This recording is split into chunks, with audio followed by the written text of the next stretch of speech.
What you saying, ladies and gents? It is your boy back at Sam, and we are back again today with a new video. And today we are doing each Premier League team's most overrated player. And today we are wearing Inter Milan 2010-11 Champions League winning shirt. Are we rating or are we hating it? Please let me know in the comment section below. And before I get into it, I've been told apparently I need to do a like target. So today I want to try and hit 50 likes if we can on this video.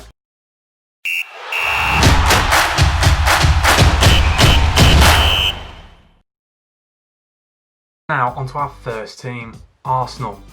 And to be honest, this season there are many players we could have picked, and it's down to two. It was either going to be Willian or Bellerin, but for me it's got to be Bellerin. The 25-year-old right back, the pacey right back, a few seasons ago was considered one of the best right backs in the league, but he's kind of fallen off this season. Part of the Arsenal back four, which have been really disappointing, a really poor start, and he's been quite a fundamental problem in the defence. He used to be great going forward, whereas this season, only 21% crossing accuracy. And not only that, the bloke literally cannot take a throw in. 5 foul throws in one season. The record in one season was set by Serge Aurier in his debut season, which is 7. And to be honest, it looks like Hector Bellerin is going to catch up with him. But to be honest, Hector Bellerin, I don't know what's really happened to him. The former Barcelona player used to be brilliant. He used to bomb down that wing, scored goals, whereas this season, no goals and only 2 assists. I don't think it's good enough. And now onto the Villa, where in my opinion, I know this is quite a controversial one, the most overrated player at the club is 27-year-old left-footed centre-back Tyrone Mings. The player joined in July 2019 for a reported 20 million from Bournemouth, and everything seemed brilliant. He started off last season playing really well in a relegation side, but this season the Villa have played really well.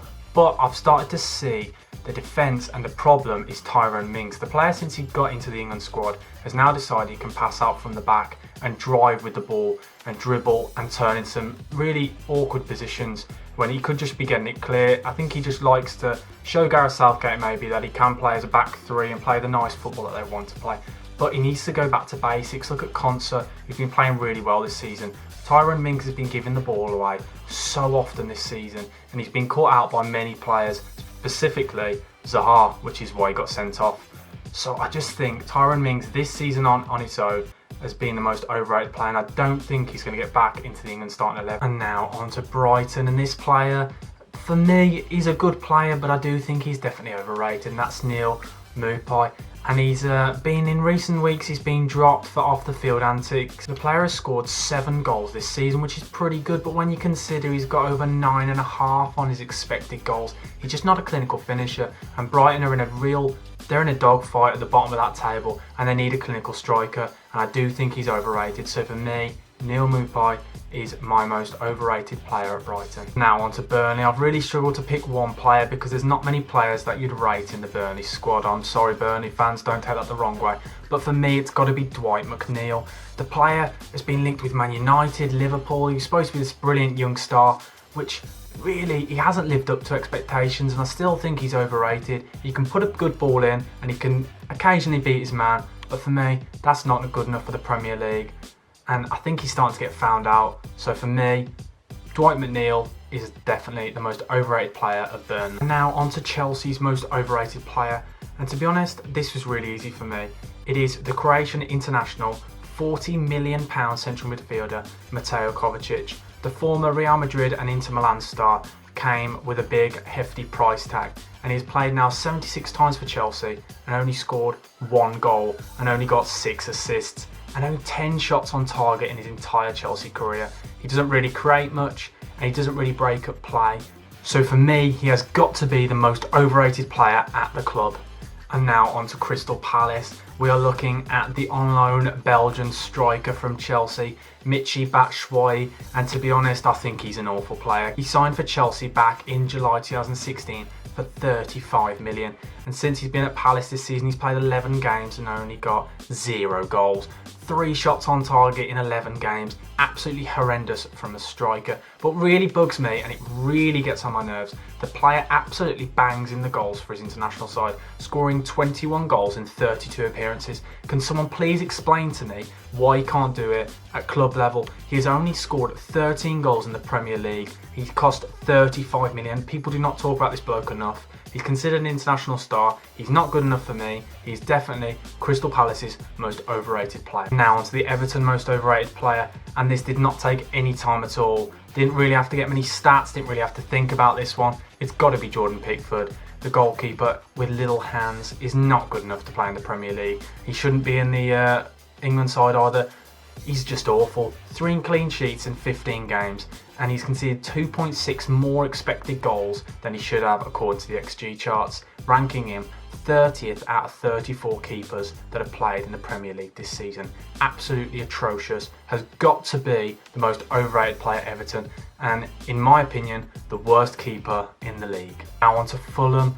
This one, again, is a controversial one. It's got to be Ruben Loftus-Cheek for me. The on-loan Chelsea star. He's not good enough for me. He's only got 1 goal and no assists in 13 games. And considering we were supposed to have built an England side around him a few years back, he was considered as one of the most creative, brilliant young guys coming through at the Chelsea ranks. And he's never lived up to expectations, and everyone seems to give him a pass because they still think he's young. He's 24 now. He should be a sustained Premier League player, and 1 goal in 13 games is really not good enough for the Premier League. So for me, he's definitely the most overrated player at Fulham. And my next player plays for Leeds, and I'm not saying he's not a good enough player, I'm just saying I think he's slightly overrated, and that's Calvin Phillips. The player doesn't really do anything for the side going forward. I know he's a deep line midfielder, but when you look at other deep line midfielders in the Premier League like Souček, Declan Rice, Jordan Henderson, all these players contribute with goals. I do think he's overhyped because he's English. So for me, he's probably the most overrated player at Leeds.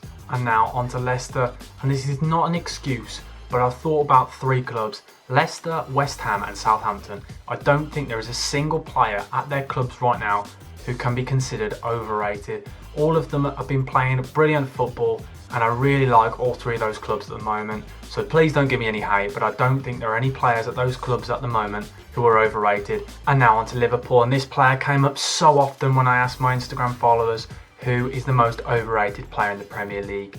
It's Bobby Firmino. The player has only scored 4 goals this season. According to his XG, he should have scored 7.5. And when you think he's playing for a Liverpool side, he really should be scoring a lot more than 5 goals. Not only that, the player has only got 18 of his 43 shots on target this season. It's not good enough. I still don't understand what he brings to that Liverpool side, and I think he'd be out of the squad if Diogo Jota hadn't have got injured. He is definitely, for me, the most overrated player at Liverpool and the most overrated striker in the Premier League. And the next player is Manchester City winger Bernardo Silva, and this really saddens me because I did used to really rate this player quite highly, but this season he's got no goal contributions in 11 games. And when you look at Sterling, Kevin De Bruyne, Foden, Ferran Torres, Mahrez, they're all hands down way better players than Bernardo Silva, and I think he's found his level. And £45 million player, he's just not good enough. I think he is overrated. I do think we are seeing him as way better than he is. So for me, he's definitely the most overrated player at Manchester City. And now onto Man United, where there are 2 players for me that stuck out like a sore thumb. The 2 were Martial and Pogba, but to be honest, Martial just edged it for me as the most overrated player. The bloke has only scored over 10 goals in a season. 3 of 6 seasons he's been at Manchester United, which is horrific considering he cost 54 million. At the time, he was the most expensive teenager in the world. The bloke has only scored 2 goals this season, and with an expected goals this season of 4.5, it's really not good enough. You're playing for a Man United side, one of the greatest attacking sides in the league this season. So for me, it has to be Martial as the most overrated player. And now onto Newcastle, we'll be looking at the left midfielder, Fraser. The player forced a move out of Bournemouth, leaving on a free. And to be honest, he's been absolutely horrendous this season. Played 8 games and got 1 assist, no goals, and only 1 shot on target, especially when you think this player was once linked with Arsenal and he was linked with Liverpool, and I think got a bit too big for his boots, and after that he's never really hit the heights he once did. But for some reason, everyone still thinks he's that player that he used to be. So for me, he's definitely the most overrated player at Newcastle. And now onto Sheffield United, where this one for me, there was many players I could have chosen from, but for me it has got to be Ryan Brewster. The striker from Liverpool cost the club at 23.5 million, and in 15 games he scored 0 goals, and I'm starting to get a strong whiff Can you smell it as well? Solanke vibes. I know what you were thinking. It's another Solanke round 2. The player just doesn't seem to have that goal scoring threat. And when you think Sheffield United are in a relegation battle and they've spent 23 million on a player who couldn't hit a barn door, the player's not good enough, he's overrated. And I know Liverpool fans still going on about how he's a brilliant baller and he's a brilliant player. Well, he's definitely not good enough. We've seen it this season. He might score a couple of goals. That's not £23 million worth. They're in a relegation. They need goals. He's definitely the most overrated player. And for some reason, everyone's letting him past. Everyone's saying, oh, give him time. They're in a relegation battle and he's not good enough. So he's overrated for me. And now on to Tottenham Hotspur. For me, this one was a really easy one. It's the Welsh winger. It's Gareth Bale. The player is costing the club $350,000 a week. And when you think he's played only 4 games in the league and scored 1 goal, the player has stunk the place out and he's getting bad vibes and they're just paying him to play golf all week. It's a shame because he's ruining his legacy he once had at Spurs, and I think slowly the Spurs fans will start to lose loyalty and will start to be calling for him to be sent back. Because obviously something's not going right. Mourinho doesn't rate him, and whenever he comes on, he doesn't seem to have that drive. He doesn't seem to be the player he used to be. I know he will never be the player he used to be, but the fact that Bergwijn's a better player than you should really start to look at yourself in the mirror. So for definite, for me, Gareth Bale is hands down the most overrated player, and I don't think he's even half the player he once was. Now on to West Brom, where this one for me was quite an easy decision. It's got to be the £12 million winger Grady Diangana, signed from West Ham in the summer. The player has only scored 1 goal and got no assists. With a 12% crossing accuracy, he's not the winger West Brom paid for. The team have not won when he has been in the matchday squad. To me, he looks like a brilliant championship player, but I think he's struggled to make the step up. So for me, Grady Diangana, the 22-year-old winger, is the most overrated player at West Brom. Now onto the Wolves' most overrated player, and I understand this probably will get a bit of hate and may be seen as quite controversial. But when you think about it, I think it's easy. It's got to be Connor Cody. He's been part of a back 4 which have been the worst in recent form in the league. He just can't play in a 4 at the back. We've seen in recent weeks, especially against West Brom, he's been turned by average strikers like Callum Robinson. He's not big enough, he's not strong enough. He can hide in a back 3, but I don't think he's been hiding this season. In a back 4, he's been found out. I don't think he's good enough for England. I don't think he's good enough to get that move away. I think he still would be better if he played as a holding midfielder or as a back 3. For me, he's overrated and he's not good enough to play for England. A big thank you for watching, guys, and remember, at the end of the day, this is just my opinion, so don't get too upset about it. Comment below if you agree, if you disagree, if you feel like I've missed out on anyone, and if you're rating or hating the shirt. Please like, we're trying to hit that 50 likes. Comment, subscribe, keep watching, guys, for more content. Look out, Sam, over and out.